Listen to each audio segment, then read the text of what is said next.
दुनिया के बहुत ऊपर बादलों के पार छिपा हुआ एक जादुई स्कूल था।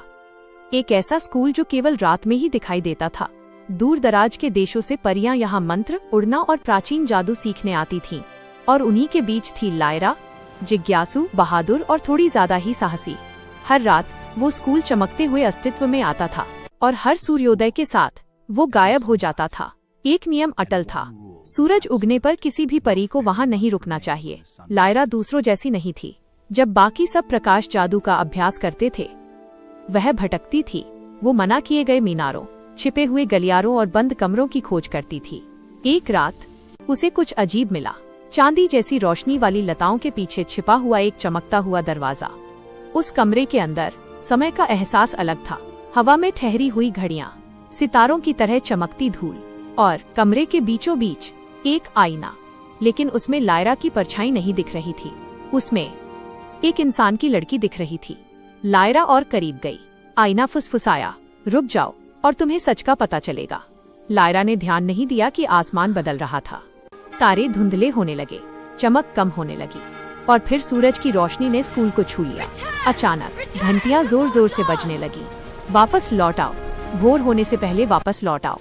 परियां तेजी से बाहर निकली, लेकिन लायरा अभी भी उसी वर्जित कमरे के अंदर थी। दरवाजा बंद हो गया। जैसे ही सूरज की रोशनी कमरे में फैली, सब कुछ बदल गया। लायरा के पंख फड़फड़ाने लगे, उसकी चमक कम हो गई, उसका जादू कमजोर पड़ गया। वो दरवाजे की तरफ भागी, पर वो बंद था। बाहर पूरा स्कूल गायब होने लगा और इतिहास में पहली बार एक परी पीछे छूट गई थी। लायरा लड़खड़ाते हुए बाहर निकली, लेकिन आसमान चला गया था। अब वो बादलों में नहीं तैर रही थी, वो जमीन पर थी, एक जंगल में। उसके पंख धुंधले पड़ रहे थे, पारदर्शी होते जा रहे थे। उसके हाथ भारी लग रहे थे, उसकी धड़कन और तेज हो गई थी। वो फुसफुसाई, सब कुछ इतना असली क्यों लग रहा है? जैसे जैसे सूरज ऊपर चढ़ता गया, लायरा बदल गई। उसकी चमक गायब हो गई, उसके पंख पूरी तरह से खत्म हो गए। उसने पानी में अपनी परछाई देखी। वो एक इंसान बन चुकी थी। उसकी आंखों में आंसू भर आए। मैं फंस गई हूँ। तभी उस कमरे वाला आईना उसके सामने प्रकट हुआ, हवा में तैरता हुआ। उसमें उसकी शिक्षिका परियों की राजकुमारी दिखाई दी। लायरा, तुमने सबसे पुराना नियम तोड़ दिया है। स्कूल रात और जादू के बीच मौजूद है, लेकिन दिन इंसानों का है, और अब तुम भी उन्हीं की हो। लायरा ने विनती की, मैं वापस जाना चाहती हूँ। राजकुमारी ने जवाब दिया, सिर्फ एक रास्ता है। अगले सूर्योदय से पहले तुम्हें वो जगह ढूंढनी होगी जहाँ रात का जन्म होता है, और वहाँ तुम्हें चुनना होगा दोबारा परी बनना या हमेशा के लिए इंसान रहना। लायरा जंगलों, नदियों और पहाड़ियों से होकर गुजरी, बिना पंखों के, बिना जादू के। पहली बार उसे डर लगा, लेकिन साथ ही उसने एक गर्माहट महसूस की। अपनी त्वचा पर हवा का एहसास, अपनी धड़कन की आवाज। इंसान होना कुछ अलग था।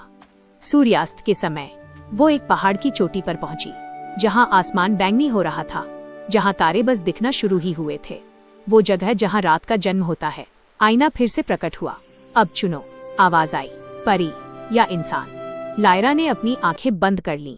एक परी के रूप में उसके पास जादू था, लेकिन एक इंसान के रूप में उसने कुछ नया महसूस किया था, कुछ गहरा।